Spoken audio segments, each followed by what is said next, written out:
Hello साथियों, सभी को नमस्कार। आज एक बार फिर हम उत्तर प्रदेश स्पेशल जीएस की कक्षा में एक महत्वपूर्ण टॉपिक उत्तर प्रदेश के राष्ट्रीय उद्यान, वन्यजीव अभयारण्य और प्राणी उद्यान आदि की चर्चा करेंगे। तो आइए स्टार्ट करते हैं आज की क्लास।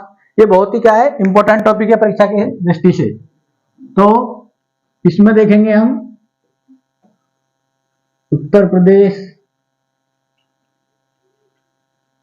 प्रदेश के इसमें कई टॉपिक आएंगे, ठीक है ना। इन सभी को हम एक एक को कवर करेंगे, जिसमें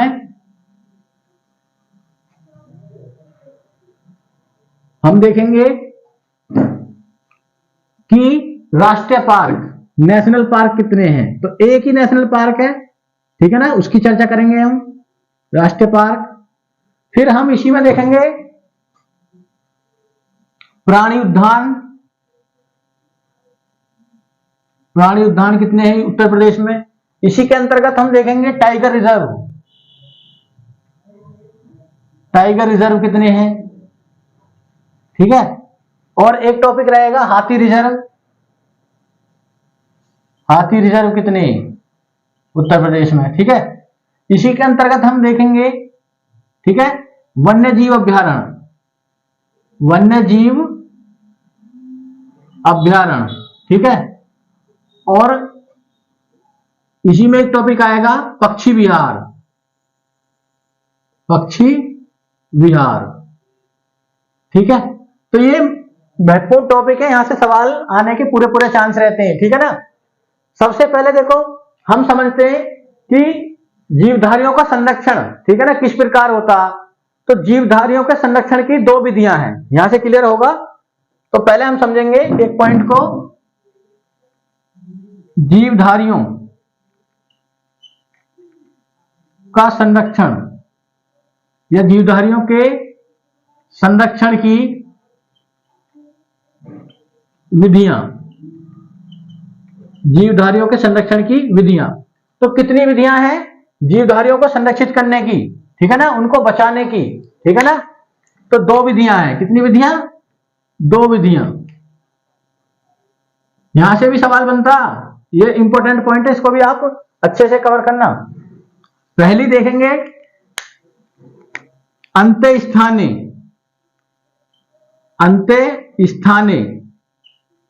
संरक्षण, ठीक है। अंतःस्थानीय संरक्षण, इसको बोलेंगे इन सिटू कंजर्वेशन, ठीक है ना, इन सिटू कंजर्वेशन। तो इसके अंतर्गत क्या होगा अंतःस्थानीय संरक्षण में, कि जीवधारियों को उसके जन्म स्थान में ही संरक्षित करा जाएगा। जिस क्षेत्र में उसका आवास है उसी में, उसको कहीं दूसरी जगह ट्रांसफर नहीं करा जाएगा, शिफ्ट नहीं करा जाएगा। तो जीवधारी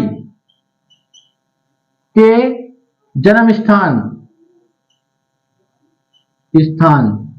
या आवास वाले क्षेत्र में ही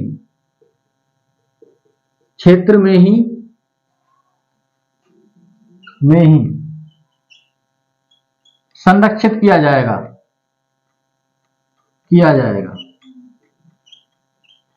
जिस क्षेत्र में वो है, अगर कोई जीवधारी पर संकट है तो डिक्लेयर कर देंगे कि ये वाला क्षेत्र क्या है, राष्ट्रीय पार्क है, ये वाला बायोस्फीयर रिजर्व है, या इसको वन्यजीव अभयारण्य, वर्ल्ड लाइफ सेंचुरी बोलेंगे, ठीक है ना। तो इसके अंतर्गत जैसे इन सिटू के एग्जाम्पल कौन कौन से हैं, अभी हम इनको भी देखेंगे। जैव मंडल आरक्षित क्षेत्र, जैसे नंबर 1 जैव मंडल आरक्षित क्षेत्र, जिसको बोलते हैं बायोस्फीयर रिजर्व। क्या बोलते हैं? बायोस्फीयर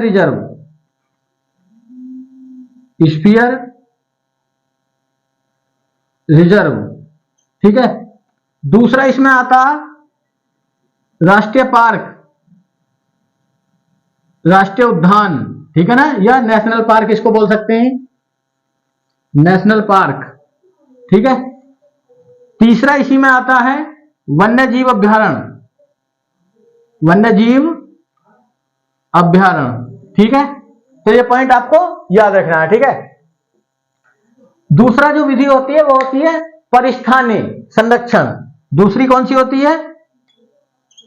परिस्थानी संरक्षण। इंग्लिश में जरूर याद रखना एक्सिटू सिटू कंजर्वेशन, ठीक है ना। तो इंसिटू, ठीक है ना, इंसिटू और एक्सिटू ये याद रखना, बहुत इंपॉर्टेंट है। अगर आप चाहो तो इनको ऐसे लिख सकते हो, अगर ऐसे में आपको दिक्कत है तो देवनागरी लिपि में ऐसे लिख सकते हो, क्योंकि ये इंग्लिश नाम ज्यादा इंपॉर्टेंट है, ठीक है ना। इंसिटू, इंसिटू संरक्षण, और इसको एक्सिटू, एक्सिटू संरक्षण, ठीक है, कंजर्वेशन, एक्स इंसिटू कंजर्वेशन वेशन, ठीक है, और इसको भी लिख सकते हो कंजर्वेशन सर्वेशन। तो ये याद रखने हैं आपको, ठीक है। इसमें क्या होता है, इसमें एक्सिटू में कि जीवधारियों को उसके जन्म स्थान से कहीं दूसरी जगह ले जाकर शिफ्ट कर दिया जाता है उसकी सुरक्षा के लिए। तो जन्म स्थान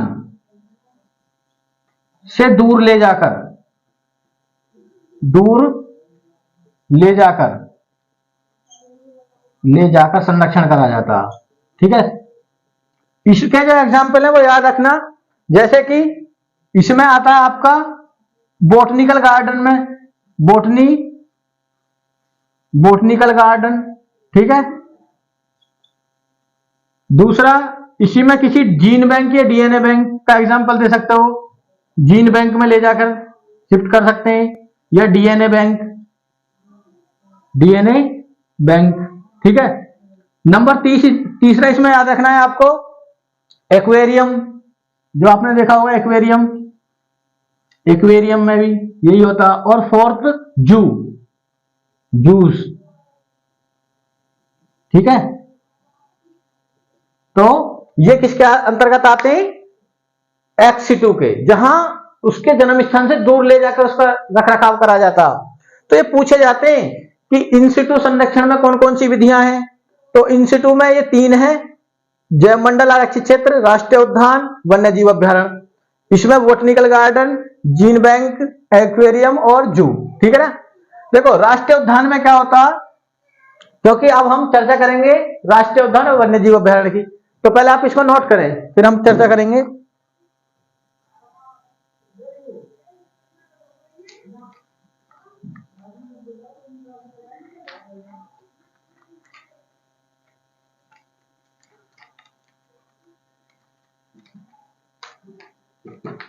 तो अब हम देखेंगे पहला टॉपिक राष्ट्रीय पार्क, ठीक है ना।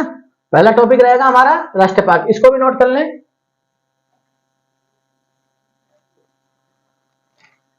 राष्ट्रीय पार्क, तो पहला टॉपिक हमारा जिसको हम लेकर चलेंगे राष्ट्रीय पार्क।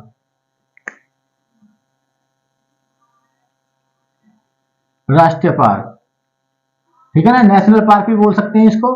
तो राष्ट्रीय पार्क एक ऐसा एरिया होता है जिसमें अगर किसी क्षेत्र को राष्ट्रीय पार्क डिक्लेयर कर दिया जाता है तो उस क्षेत्र में मानवीय गतिविधियां क्या हो जाती हैं, प्रतिबंध, ठीक है ना। मानवीय गतिविधियां क्या होती हैं, प्रतिबंध होती है। ना तो वहां पर किसी का शिकार करा जा सकता है और ना ही जंगलों से कोई लकड़ी वगैरह का दोहन करा जा सकता, ठीक है ना। तो राष्ट्रीय पार्क में क्या होता है, मानवीय गतिविधियां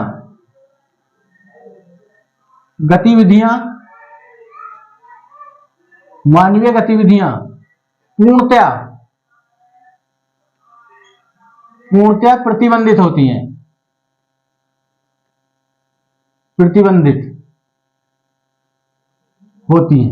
ठीक है ना।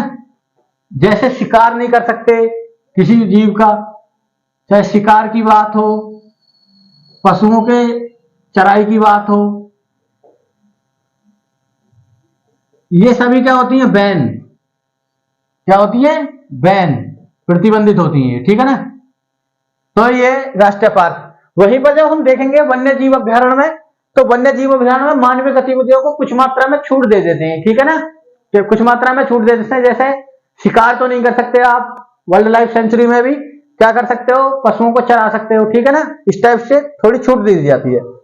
तो उत्तर प्रदेश में एक राष्ट्रीय पार्क है, ठीक है ना। तो पहला पॉइंट लिखना इसी में, उत्तर प्रदेश में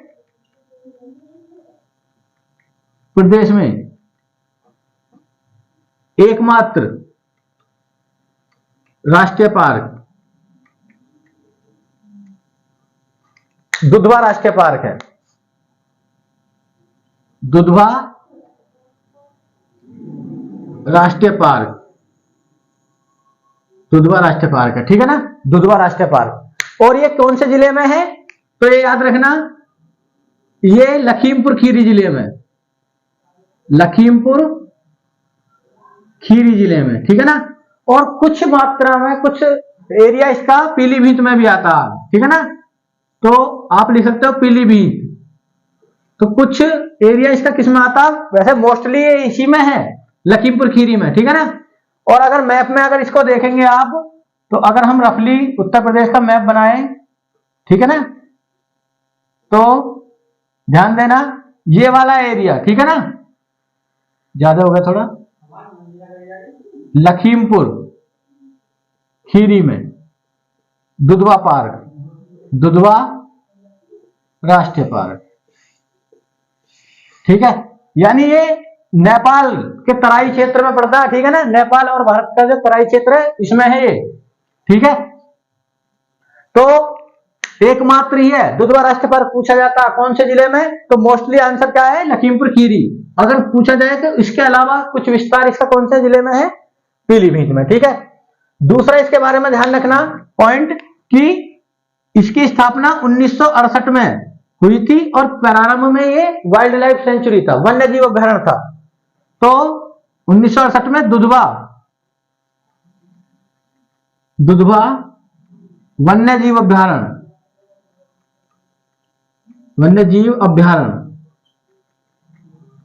के रूप में हुई थी, ठीक है ना, इसकी स्थापना रूप में। नेक्स्ट पॉइंट जो आपको याद रखना है कि 1977 में इसको राष्ट्रीय पार्क का दर्जा दिया गया, राष्ट्रीय पार्क का दर्जा। तो ये पॉइंट भी याद रखना। और इसका क्षेत्रफल जो है, पूछा जाए क्षेत्रफल कितने में विस्तारित है ये, तो 4900 वर्ग किलोमीटर में, वर्ग किलोमीटर इसका एरिया है, ठीक है। और जो प्रमुख पशु हैं जिनके लिए जाना जाता, ठीक है ना, तो पॉइंट लिखना यह है बारहसिंगा, बारहसिंगा व शेर के लिए जाना जाता है, ठीक है ना, शेर के लिए जाना जाता है।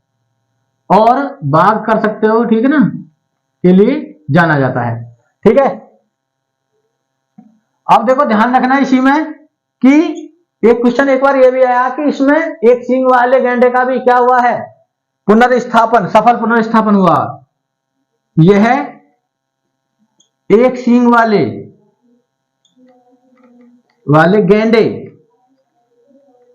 गैंडे के सफल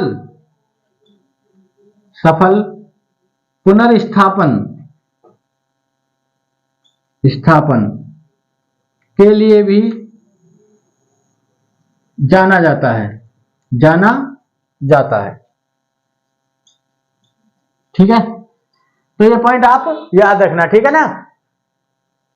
ये बाघ लिखना तो बाघ ज्यादा उचित रहेगा, ठीक है, तो लिख सकते हो बाघ, ठीक है। तो ये क्या है, यूपी का एकमात्र राष्ट्रीय पार्क है दुधवा राष्ट्रीय पार्क। परीक्षा में काफी आता, एकमात्र राष्ट्रीय पार्क कहां है, क्यों, लखीमपुर खीरी में, ठीक है ना। 1968 में दुधवा वन्य जीव उद्यान के रूप में इसका स्थापना हुई। 1977 में इसको राष्ट्रीय पार्क का दर्जा दिया गया। इसका क्षेत्रफल कितना है, 4900 वर्ग किलोमीटर। ये बारहसिंगा और बाघ के लिए जाना जाता है। और यहां पर एक सींग वाले गैंडे का भी सफल पुनर्स्थापन हुआ था, ठीक है। तो ये सभी पॉइंट किसके बारे में थे, जो एकमात्र राष्ट्रीय पार्क है, ठीक है ना। इसको नोट करें, फिर हम पढ़ेंगे जो प्राणी उद्यान के बारे में, तो नोट करें पहले।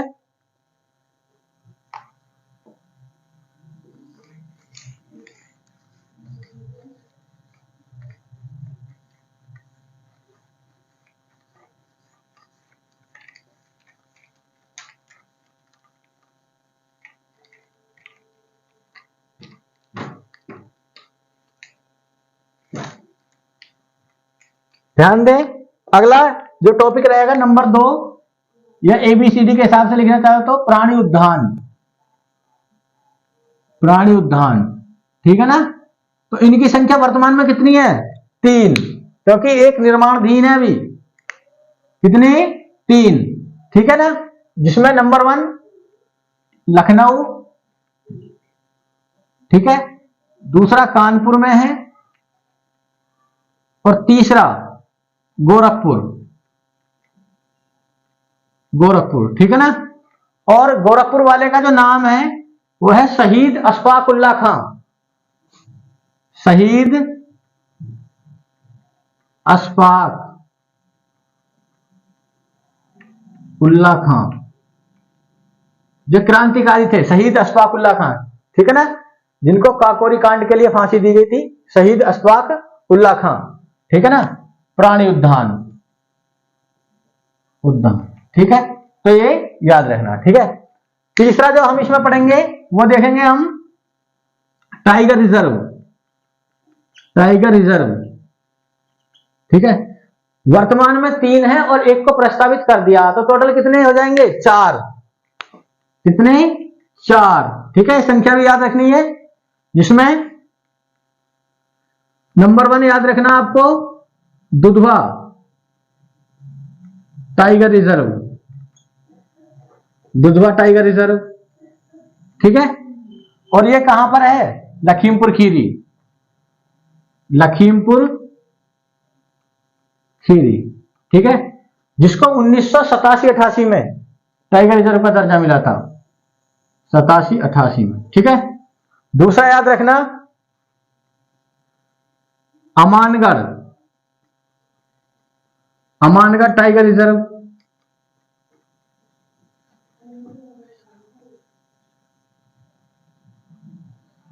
ये कहां पर है? बिजनौर जिले में है, ये बिजनौर, इंपोर्टेंट है अमानगढ़। नंबर तीसरा याद रखना आपको पीलीभीत, पीलीभीत टाइगर रिजर्व,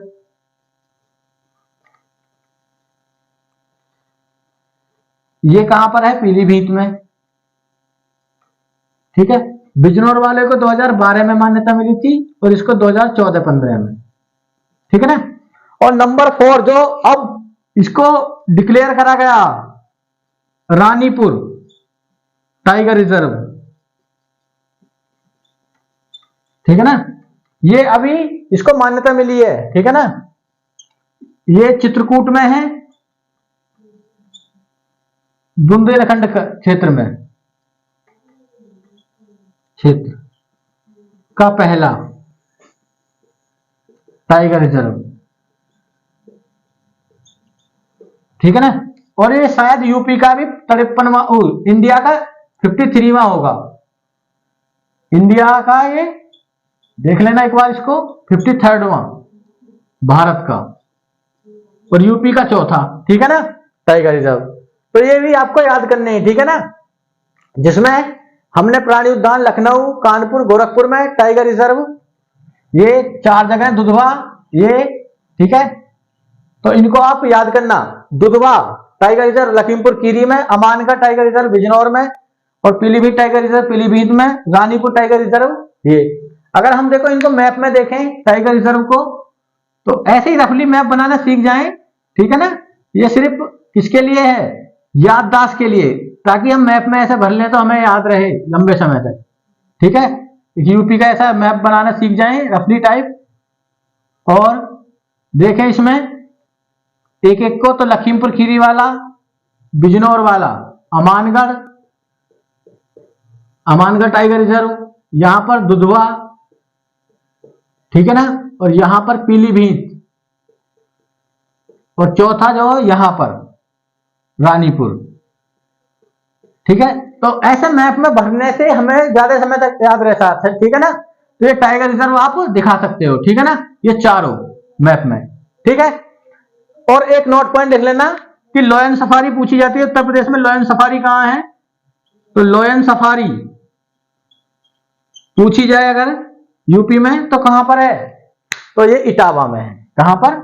इटावा। तो ये भी आप याद रखना, ठीक है। क्लियर सभी को? इसको नोट करें, फिर हम देखेंगे हाथी रिजर्व, नोट करें इसको।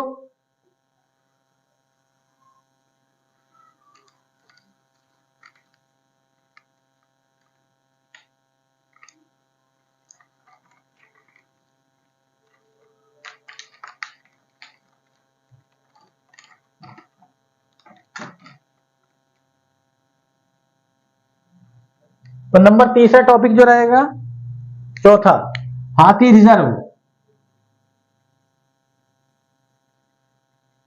हाथी रिजर्व, ठीक है ना। तो एलिफेंट परियोजना यूपी में 1992 में चली। एलिफेंट परियोजना या हाथी परियोजना, परियोजना 1992, ठीक है ना। तो इसके तहत अभी तक कितने, 2 क्षेत्रों को टाइगर एलिफेंट रिजर्व का दर्जा दिया गया, जिसमें पहला, याद रखना, जो पहला है वो है बिजनौर व सहारनपुर, सहारनपुर का शिवालिक क्षेत्र, शिवालिक क्षेत्र, इसको किसका दर्जा दिया गया, एलिफेंट रिजर्व का, ठीक है। और दूसरा जो अभी हाल ही में तराई क्षेत्र, तराई क्षेत्र लखीमपुर खीरी, लखीमपुर खीरी में, ठीक है ना। तो ये 2 हाथी रिजर्व हैं, कहां पर, यूपी में। इसके बारे में एक और याद रखना, तीसरी नोट पॉइंट, कि हाथी भारत का राष्ट्रीय विरासत पशु है। तो राष्ट्रीय विरासत पशु अगर पूछा जाए, हेरिटेज एनिमल, राष्ट्रीय विरासत पशु, तो वो क्या आंसर दोगे आप, हाथी, हाथी, ठीक है ना। तो ये पॉइंट आप याद रखना, ठीक है। ये एलिफेंट रिजर्व, इनको अगर एक छोटे से मैप में देखें हम, ठीक है ना, इस टाइप से याद करने की दृष्टि से, तो ध्यान देना, ये वाला क्षेत्र यहां पर ये हो जाएगा बिजनौर और सहारनपुर वाला। तो ये नंबर 1 इसको दर्शा दो, और ये नंबर 2, ये नंबर 1 और नंबर 2, ठीक है ना, हाथी रिजर्व हो जाएंगे। इसमें जो अगला टॉपिक हम देखेंगे, ठीक है ना, वो देखेंगे वन्य जीव अभ्यारण्य, ठीक है, वन्य जीव अभ्यारण्य, ठीक है, वन्य जीव अभ्यारण्य, wild life sanctuary, wild life sanctuary, wild life sanctuary, ठीक है। तो इसके अंतर्गत देखो, इसके बारे में जानना, नेशनल पार्क और वाइल्ड लाइफ सेंचुरी में अंतर क्या होता है, कि वाइल्ड लाइफ सेंचुरी में मानवीय गतिविधियों को कुछ मात्रा में छूट दी जाती है ना। तो मानवीय गतिविधियों गतिविधियों के लिए कुछ मात्रा में छूट,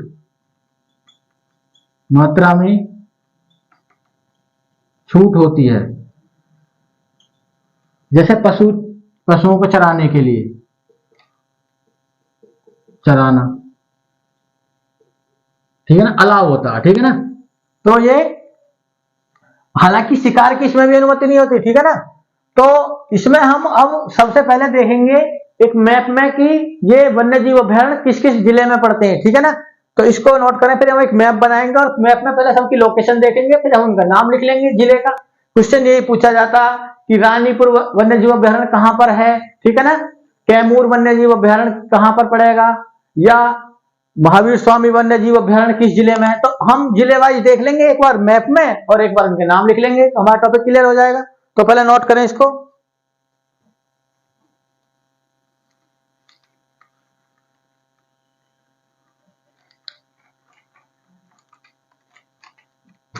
तो अब हेडिंग लिखना है, उत्तर प्रदेश के वन्य जीव अभ्यारण्य, उत्तर प्रदेश के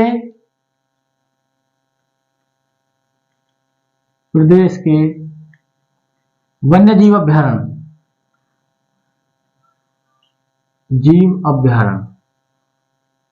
ठीक है, उत्तर प्रदेश के वन्य जीव अभ्यारण्य। तो एक रफली मैप बनाते हैं पहले उत्तर प्रदेश का, ठीक है।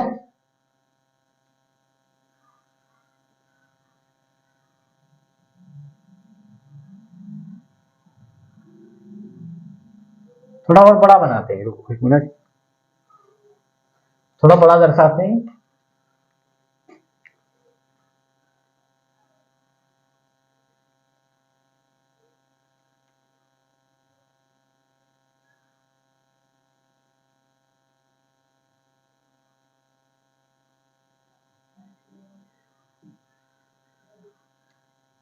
ठीक है, ये एक रफली मैप हो गया उत्तर प्रदेश का। ठीक, अब इसमें देखो हम एक एक को देखेंगे।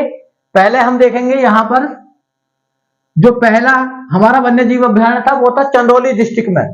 तो एक लिख सकते हैं हम यहां पर चंद्रप्रभा। चंद्रप्रभा, मैं सिर्फ केवल पहला नाम लिखूंगा, आप समझ जाना, चंद्रप्रभा वन्य जीव अभ्यारण्य। ठीक है ना, चंद्रप्रभा वन्य जीव अभ्यारण्य।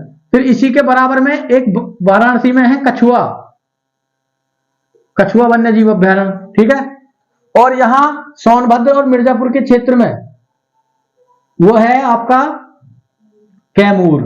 ठीक है, तो 3 की लोकेशन आपको क्लियर हुई। चंद्रप्रभा प्रथम था, ठीक है ना, जो कहां पर है चंद्रप्रभा? चंद्रप्रभा है चंदौली में, चंदौली। ठीक है, कछुआ है वाराणसी में,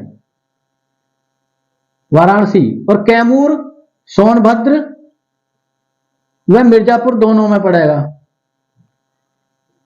ठीक है, तो तीनों दिखाई दिए आपको। अगला जो देखेंगे हम, यहां पर ध्यान देना, ये ललितपुर है, तो ललितपुर में है महावीर स्वामी,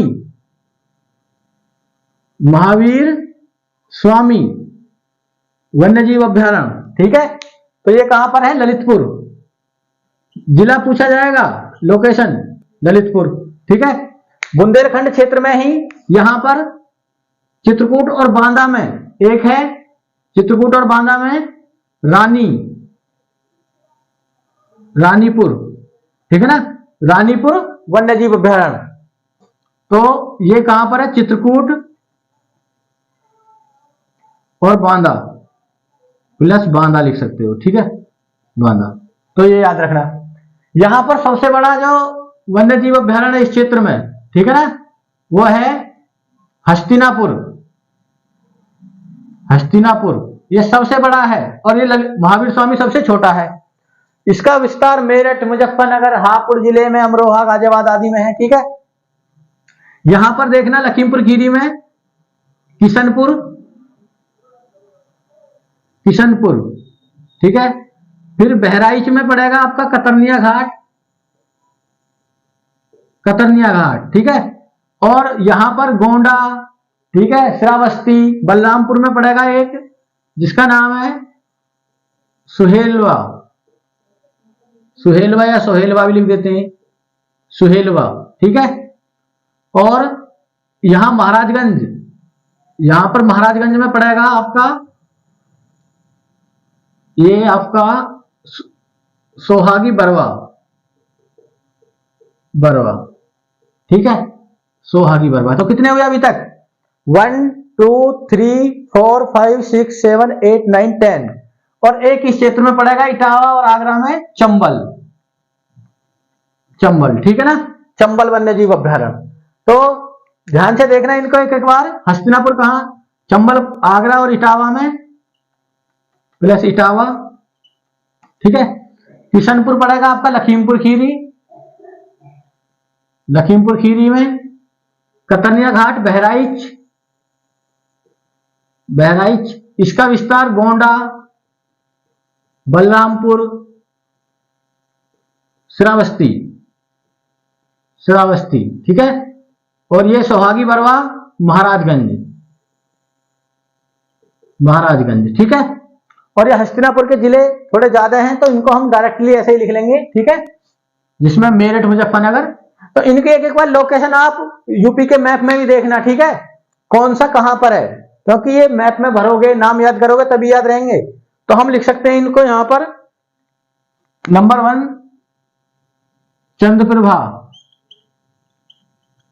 चंद्रप्रभा वन्यजीव अभ्यारण्य, वन्यजीव अभ्यारण्य। ठीक है ना, एक के पीछे लगा रहा हूं मैं वन्यजीव अभ्यारण्य, क्योंकि बार बार लिखेंगे तो याद करने में परेशानी होगी। पूरा नाम चंद्रप्रभा वन्य, शुरू का नाम याद रखो सिर्फ। ठीक है, तो ये कहां पर है? चंदौली में है, चंदौली, ये वाराणसी के पास है चंदौली जिला, ठीक है, मैप में आपको दिखाई दिया। तो ये उत्तर प्रदेश का प्रथम वन्य जीव अभ्यारण्य, उत्तर प्रदेश का प्रथम वन्य जीव अभ्यारण्य, वन्य जीव अभ्यारण्य अभ्यारण्य है, ठीक है। तो ये पॉइंट आप याद रखना, ठीक है। इसी में हम दूसरा देखेंगे, कछुआ। अब केवल मैं एक नाम लिख रहा हूं, कछुआ वन्य जीव अभ्यारण्य, जिला याद रखना डायरेक्ट, यही पूछा जाएगा, वाराणसी, वाराणसी। मैप में देखो और याद करो, ठीक है, यही इनकी एक विधि है, ठीक है। ऐसे भी आ सकते हो, ये चंदौली, च से चालू है, जैसे ही चंदौली जैसे ही चंद्रप्रभा, कछुआ वाराणसी। और नेक्स्ट कैमूर, कैमूर कहां पर है, मिर्जापुर और सोनभद्र, मिर्जापुर और सोनभद्र में, ठीक है। अगला जो याद रखना आपको, वो याद रखना रानीपुर, रानीपुर, ये चित्रकूट और बांदा में है, चित्रकूट और बांदा, ठीक है, ये याद रखना। महावीर स्वामी, ये सबसे छोटा है, महावीर स्वामी वन्य जीव अभ्यारण्य, ठीक है, कहां पर है, ललितपुर, ललितपुर। विशेषता क्या है, ये सबसे छोटा वन्य जीव अभ्यारण्य उत्तर प्रदेश का, ठीक है ना। तो मैंने सबसे छोटा लिख दिया, इससे ही समझ जाना आप। नंबर 6 आप याद करना है आपको, जो इंपॉर्टेंट है, किशनपुर, ये कहां पर है, लखीमपुर खीरी, लखीमपुर खीरी, ठीक है। नेक्स्ट कतरनिया घाट, कतरनिया घाट, ठीक है। किशनपुर को राम लखन से याद कर सकते हो, लखन और किशन, ठीक है। कतरनिया घाट कहां पर है, बहराइच। सबसे अच्छा मैप, मैप से अगर तुम माइंड में फिक्स करोगे तो कभी भूलोगे ही नहीं, ठीक है ना। ये ट्रिक व्रिक कुछ नहीं होता, जो मैप में प्रैक्टिस करो बार बार, उससे फिर फिक्स हो जाते हैं। नंबर 8 याद रखना आपको, सुहेलवा, सुहेलवा, या ये सोहेलवा भी लिखा होता है तो कोई बात नहीं, जैसा भी लिखा मिले, सोहेलवा। तो कहां पर है ये सोहेलवा, तो ये पड़ेगा गोंडा में, श्रावस्ती में, और इसका विस्तार बलरामपुर तक है, तो ये याद रखना, ठीक है।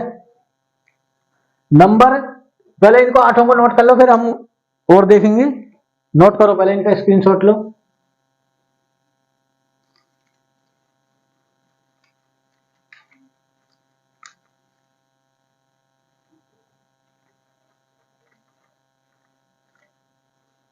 नंबर 9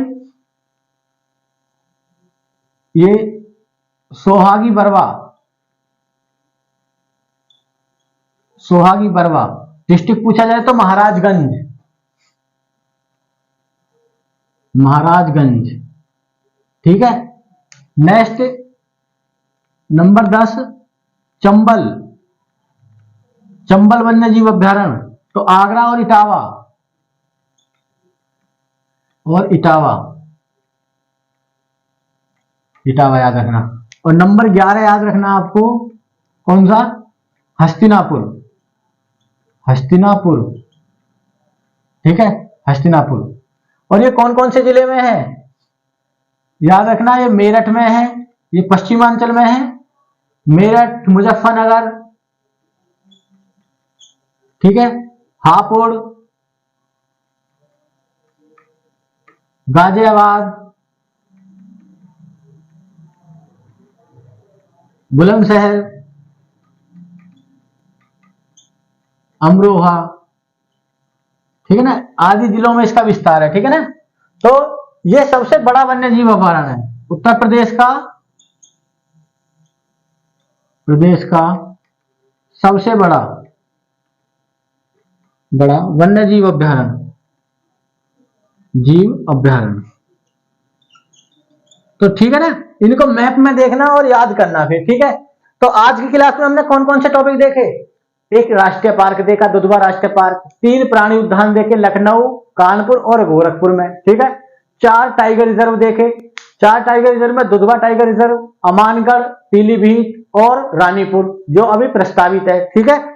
फिर हमने देखे हाथी रिजर्व जो 2 थे, जिनकी संख्या 2 थी। पहला सहारनपुर और बिजनौर क्षेत्र में था जो 2009 में डिक्लेयर हुआ, और दूसरा तराई क्षेत्र में जो अभी हाल ही में डिक्लेयर हुआ। उसके बाद हमने देखे वन्य जीव अभ्यारण्य जिनकी संख्या थी 11। तो अगली क्लास में हम देखेंगे उत्तर प्रदेश के प्रमुख पक्षी विहार, उसी में हम गिद्ध संरक्षण केंद्र जो खोला उसकी चर्चा करेंगे, जो और भी मोस्ट पॉइंट रहेंगे उनको देख लेंगे, ठीक है। तो आज की क्लास को हम यहीं पर समाप्त करते हैं। आप इनको मैप में भरकर इतना प्रैक्टिस करना, और हमें पता होना चाहिए राष्ट्रीय पार्क, प्राणी उद्यान, टाइगर रिजर्व, हाथी रिजर्व और वन्य जीव अभ्यारण्य के बारे में। जो नंबर 6 टॉपिक था उसको हम अगली क्लास में कवर करेंगे, ठीक है। तो आज की क्लास में इतना ही, सभी को धन्यवाद।